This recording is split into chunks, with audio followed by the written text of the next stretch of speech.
Free time কাটাচ্ছেন, তাই কোনো কাস্টমাইজেশন।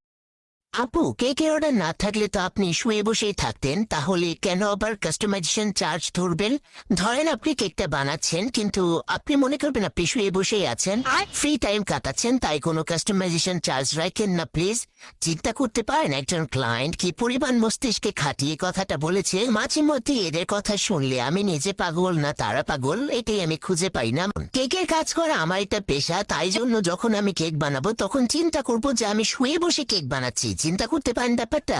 তো তখন আমার আপুকে বলতে ইচ্ছা করেছিল যে আপু, আপনি যখন রান্না বান্না করবেন অথবা কোনো কাজ করবেন, তখন আপনি চিন্তা করবেন যে আপনি একদম রানীর খাটের মধ্যে শুয়ে আপনার এই প্রজারা হচ্ছে আঙ্গুর ফল খাওয়াই দিতেছে। মানে এরকম ফিল করেন আপু, কি বলবো বলেন? মানে আমাদের কাজটাকে এতটাই ছোট করে ফেললেন যে আমরা কাজের সময় চিন্তা করবো যে আমরা শুয়ে আছি। মানে কেউ আমাদের রান্না বান্না করে ধরে আইনে খাওয়াই দিতেছে নাকি? মানে এদের কথা